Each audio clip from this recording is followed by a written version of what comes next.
Welcome to DNS news channel.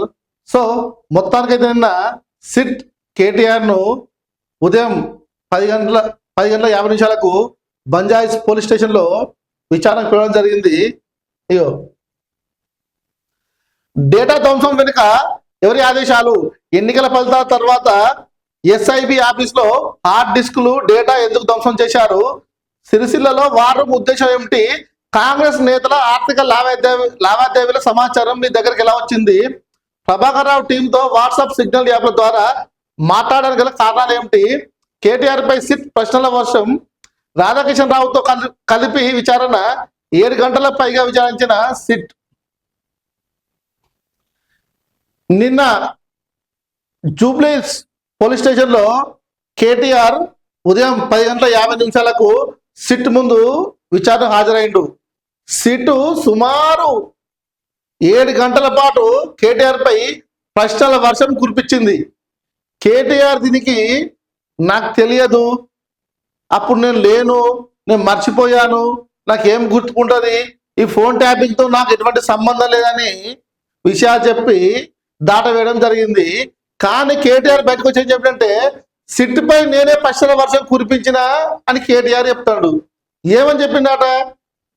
మొన్న ఒక మంత్రి ప్రెస్ మీట్ పెట్టి నా ఫోన్ ట్యాప్ చేసిర్రు, నా ప్రైవేట్ సమాజం మొత్తం బయట తెచ్చిర్రు, నన్ను బజార్కి ఇచ్చింది ప్రభుత్వం అని చెప్పి ఒక మంత్రి ప్రెస్ మీట్ పెట్టిండు.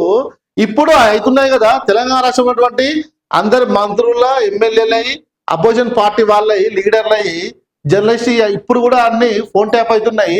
దీనిపై మీరు వివరణ ఇవ్వండి అని చెప్పి కేటీఆర్ సిట్ను రివర్స్ ప్రశ్న అడిగిందట. దానికి కేటీఆర్ ఏం చెప్తుంటే, సిట్టు మాకేం తెలుసు సార్, మేము చూసినామా, అవుతలేదు, అది మా పరిధిలో లేని అంశం అని చెప్పి సిట్టు విషయాన్ని దాటవేసిందని మన రామన్న చెప్తాడు. దీంతో పాటు కేటీఆర్నే కాకుండా రాధాకిషన్ రావు, అప్పుడు ఉన్నటువంటి ట్రాన్స్పోర్ట్ డీసీపీ రాధాకిషన్ రావు, కేటీఆర్ ఇద్దరిని కలిపి సుమారు 7 గంటల పాటు సుదీర్ఘమైన విచారణ చేసిరట. ఈ విచారణలో వాళ్ళు ఏమడిగిరంటే, కాంగ్రెస్ పార్టీ వాళ్ళకి సంబంధించిన ఆర్థిక లావాదేవీలు మీ దగ్గరికి ఎలా వచ్చింది డేటా? మీరు జడ్జీలై, హీరోయిన్లై, నిర్మాతలై, జర్నలిస్టులై, అంతెందుకు మీ చెల్లె, మీ బావ ఫోన్ కూడా మీరు ట్యాప్ చేసిరని మన సిబి సజ్జనార్ గారు కేటీఆర్ను ప్రశ్నల వర్షం కురిపిస్తే కేటీఆర్ సజ్జనారు ప్రశ్నల వర్షానికి ఏం చేయను అర్థం కాక తెల్ల మొహం వేసిందట. కానీ బయటకు వచ్చి చెప్పేది మాత్రం వేరే, లోపల జరిగింది మాత్రము వేరే సీన్. అయితే మొత్తానికి ఏం జరిగిందంటే, మళ్ళీ వాళ్ళు ఏమనుకున్నారు, మూడోసారి కూడా బీఆర్ఎస్ పార్టీ గెలుస్తుంది అని వాళ్ళు ఒక భ్రమలో కలగన్నారు. ఏమైంది? ఎలక్షన్ రిజల్ట్ రాగానే వాళ్ళు చోరీ చేసిన డేటాను కానీ అది మొత్తము ధ్వంసం చేసిరట.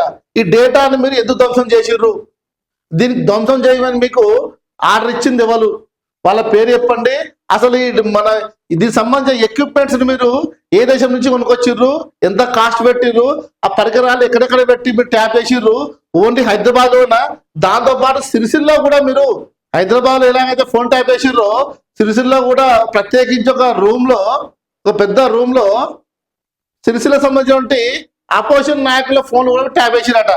వాళ్ళు ఏ టైంకు ఎటు పోతుర్రు, వాళ్ళ ఆర్థిక లావాదేవీలు ఏమున్నాయి, వాళ్ళ సెటిల్మెంట్స్ ఏమున్నాయి, వాళ్ళ వ్యాపారాలు, పర్సనల్ విషయాలు, వాళ్ళ ఎలక్షన్లో డబ్బులు ఎన్ని వస్తారు, మొత్తం తెలంగాణ రాష్ట్రంలో ఉన్నటువంటి అన్ని అపోజిషన్ లీడర్లతో పాటు సిరిసిల్ల మీద కూడా ప్రత్యేకించి ఒక నిఘా పెట్టినట్టు కేటీఆర్. ఎందుకంటే సిరిసిల్లో ఆయన ఓడిపోతే కనుక పరువు పోతుంది కాబట్టి ఓటమి చెందకుండా అపోజిషన్ నాయకుల కదలికను ఎప్పటికప్పటికి ప్రతిక్షణము కేటీఆర్ వాళ్ళను గమనించిందట.